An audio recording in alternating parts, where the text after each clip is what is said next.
So we are just in time for our next presentation. This will be Marissa Jennings, founder of SOCIALgrlz, and she will be asked questions afterwards by our evaluators, Caitlin Capobianco, Caitlin from Halcyon, Kelly Zoe from Insight Venture Partners, Angie Hicks-Skinner from Invent Educational Success, and Allison Gilmeister from CapEx Lab. Welcome, Marissa.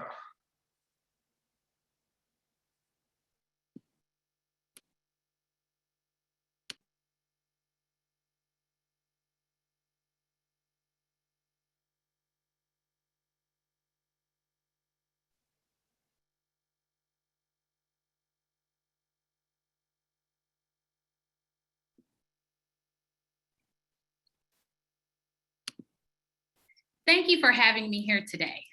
My name is Marissa Jennings. Let me walk you through the SOCIALgrlz story.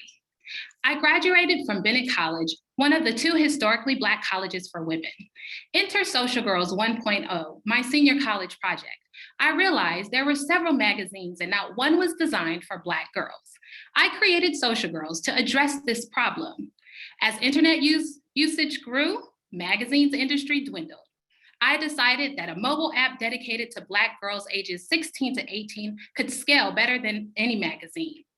To test the market, I partnered with tech companies like Microsoft and ran in-person user research events to interact with the girls and test the concept. After a few events, I had a long waiting list. I then realized there was a need for this type of interaction and community for Black girls. From that experience, I became a community manager for a tech incubator housed on the campus of Howard University. I was creating community for Black entrepreneurs in tech. One day, 3 Black girls walked in the tech incubator needing community service hours. They developed a strong relationship with me. For the record, these girls were cheerleaders and everyday high schoolers with nominal interest in STEM. I encouraged them to enter the NASA OpSpark Challenge, and they said yes. They placed top 10 and garnered 80,000 votes from the public. Unfortunately, racists hacked the NASA website and depleted their vote to 0. Not discouraged, the girls 3 won second place. It was at this pivotal moment I realized that I needed to merge 2 ideas.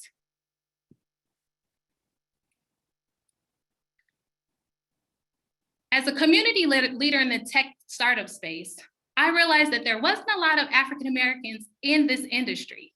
Did you know Black women earn only a 2.9% of all STEM bachelor degrees in the United States, according to the Journal of Blacks in Higher Education? SOCIALgrlz has evolved into a social learning platform that uses a STEM mindset to empower Black girls to achieve their goals. We created this by partnering with the mobile app with schools curriculum, which is now a hybrid experience. Because of the role science and technology play in our lives, a STEM mindset isn't just reserved for those pursuing STEM-related careers. Skills like critical thinking and problem solving are relatable to all aspects of life.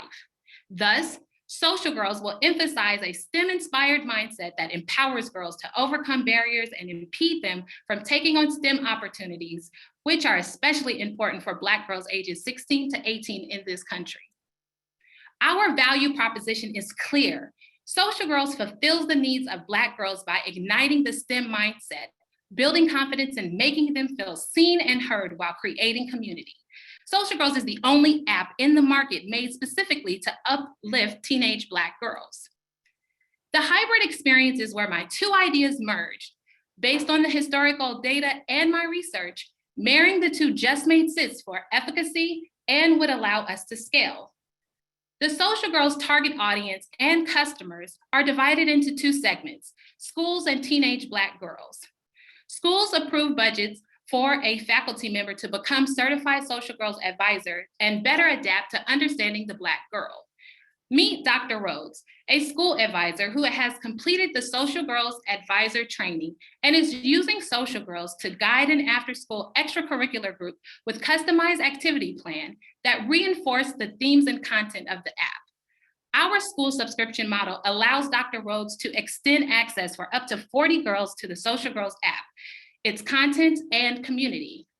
It is through the product that girls will use storytelling, critical thinking to solve problems, and real life scenarios to build confidence, like our persona, India, who is 17 and led by her advisor, Dr. Rose. For the girls who may not have Social Girls as an after-school activity, they can still join Social Girls community available in the App Store.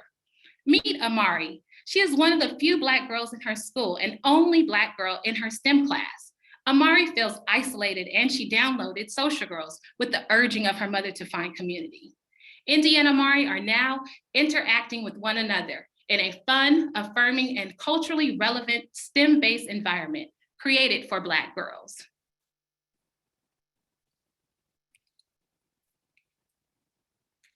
Our minimum viable product includes features that girls in India and Amari will enjoy. They can easily download and sign into the app and create profile catalogs with their interests and goals. From there, you can use the Explore feature, which is a collection of culturally relevant and relatable topics. This will help Amari, for example, find more connections. She can also discover inspiration and micro-dose content. They will see what each other has to say through a community feed. Both India and Amari will engage in the Social Girls Talk, which will be a chat that has critical thinking and problem solving embedded in the experiences. We will measure these outcomes with the engagement matrix of numbers of downloads, churn rate, time spent in the app, and number of users and contributions. The school subscription model is competitively priced at $15,000 based on research with educational consultants. Our app is competitively priced at $299 a month, which our research indicates is an amount parents are willing to pay. After analysis of similar EdTech and learning management applications and viewing spending patterns of parents and parent-child app store accounts, $299 was the average price for a monthly reoccurring charge. Our financial outlook is conservative. We will use the MVP to collect user data from the app while continuing to sell to schools and marching towards our forecasted customer acquisition goal of 20 schools and 10,000 subscribers. Social Girls team is positioned for success with experience working from companies like Google, BuzzFeed, and Black Girls Code. Our team has an experience in education and community. My colleague Priya will be full-time staff with other team members serving as advisors and consultants. Social Girls has received several awards, including some at South by Southwest. As the CEO of Social Girls, the Obama administration recognized me as a White House champion of change, empowering young girls in their community. Investments are needed to obtain capital for our venture. Our ask is $500,000 seed capital. The funding will be used for app development of the MVP, curriculum design for the school, marketing, legal services, and consulting for operations. In addition to funding, we need connections with schools, community, organizations, and corporate partners to grow our customer base. Thank you for taking time to learn about the opportunity to invest in Black girls.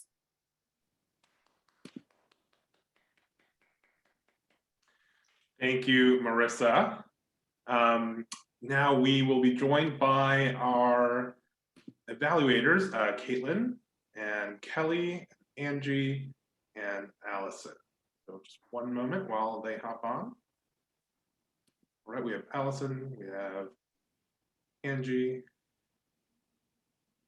Kelly, and I think just one more. Caitlin, perfect. All right, take it away. Someone please throw Marissa and Priya the first question.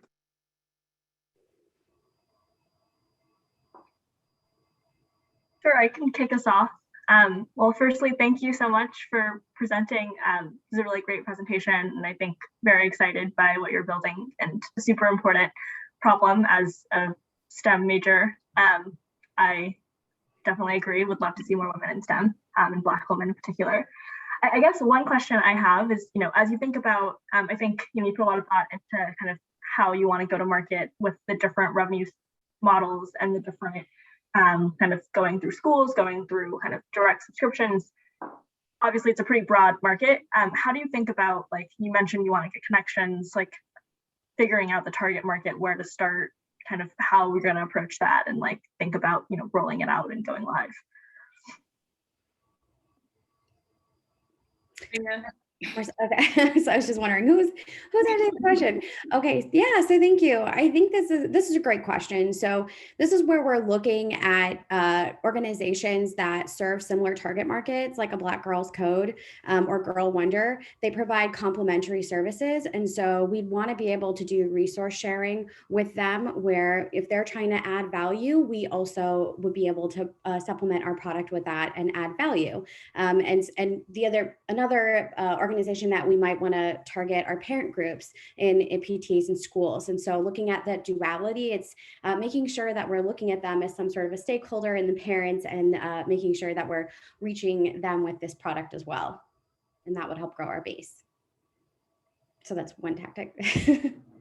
Yeah, no, I think that makes a lot of sense, to kind of, leverage existing organizations and partner with them to kind of get into these markets. It's great. Thank you. I have a piggyback question to that about sustainability.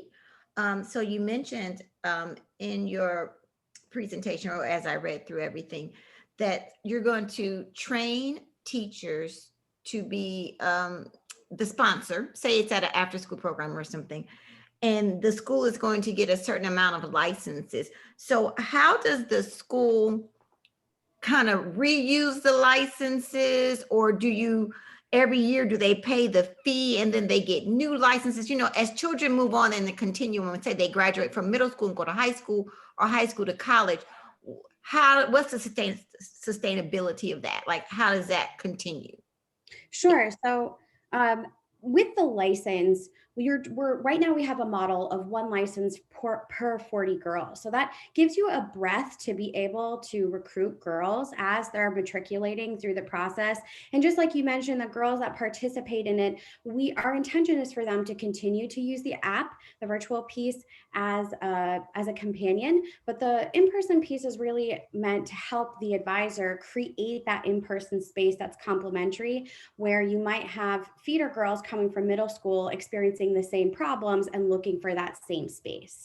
And as well, to kind of tie in the partnership question, this is where working with those organizations that serve target markets maybe just below will also serve as feeders into the program. Thank you. Mm-hmm.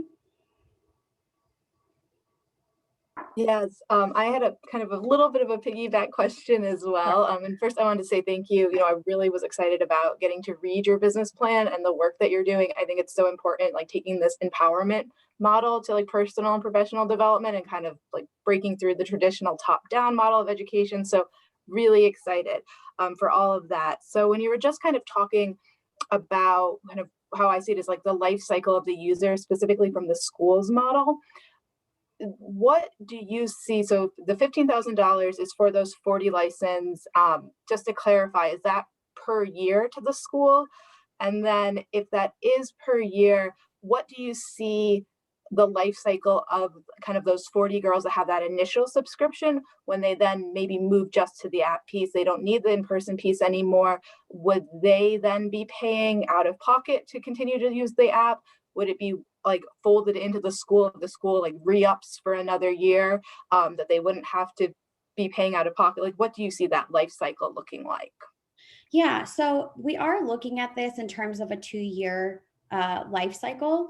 Specifically, when we talk about the activity plan that is included with the license, that's looking at a semester long's worth of work. So as you're paying for the license, we're hoping to provide you with content and materials that continue enrichment, because obviously a semester is 18 weeks. We want to make sure that we're going longer with that, but that also gives the advisor the freedom to take the time to figure out how they want to implement the activity plan. And so with that 2-year retention rate, they would cycle off into just using the in-person experience, from the in-person experience to the digital experience. And as we scale, we have thought about ways that we can continue to increase the retention rate for the girls within the app as they age as well, because then you've gotten to new circumstances. University and college present new adversities and issues that we hope to address. So we're looking forward to that in our roadmap. Great, thank you. Thank you so much for your presentation. Really enjoyed also reading your business plan and about the feedback you've gotten from girls so far. I would love if you could share a little bit more about, in a typical week, how you think a user might interact with the app and how those interactions are going to impact her in the long term. So the way girls and the schools would engage with the curriculum, we want the advisor to lead the group of girls, of 40 girls, and have a conversation around STEM to ignite and start the conversation. Also, we want to incorporate a challenge possibly where the advisor will present a challenge to the girls, and they'll be able to use the app to communicate with one another, help build on the challenge, to have that cross conversation and communication. So it's the introduction with the advisor. And so what the goal is for the app is to keep them connected, because what we're seeing is that we always have pop-up experience for our girls or even students to experience just one time, but this app keeps them engaged. And that's where we want to keep their attention, building on and collaborating with one another. So that's how we want the experience to work. And with the challenge, of course, you present a challenge and then there's an opportunity to build, and then you come back and present to the group, just like we're doing today, to get evaluations and presentations, things of that nature. That's all about the experience that they'll have, including storytelling. We all know young ladies love to talk, and this is an opportunity, and love to share, and this is an opportunity for them to do that. I'll just add really quickly as well that in the hybrid experience, I'll go back to that. We were talking about India, our persona 2, who was using the app to kind of tell a story with our unique storytelling feature. And so the idea is that just like you would be able to mirror something that you're seeing on your laptop to the TV, you want to be able to have that in person. You want to be able to take the conversations online and offline and continue having that, so that essentially you're creating a safe environment for yourself. This is about an ecosystem for them and putting that in their control, which is what allows them to then put their personal and professional development in their own control. Thank you. Could you give a quick example of what one of those challenges might be? For instance, it could be the NASA OpSpark challenge, right? That I just experienced, a couple of years experience with the young ladies, where we're presenting a challenge where girls can build NASA's technology to repurpose that technology in their schools. And after we present the problem, the girls can go back and collaborate with one another in the app and say, here's my idea of repurposing the fan or how things can run. And each one can collaborate and work together. And once they're put their presentation together with nested questions to kind of have them critically think about how they're going to solve this problem, then they'll be able to come back and present together and provide a storytelling experience. We also have smaller scale projects as well that kind of don't go as large, but actually just dive into, hey, find a tech leader, a Black tech leader that you admire, and tell us a little bit about what she created and how you would actually adapt that in today's world. So we're looking at problem solving and critical thinking from all ranges so that we can support all different learning styles and interests, as well as personalities. All right, that's all we have time for, unfortunately, but thank you so much to Marissa and Priya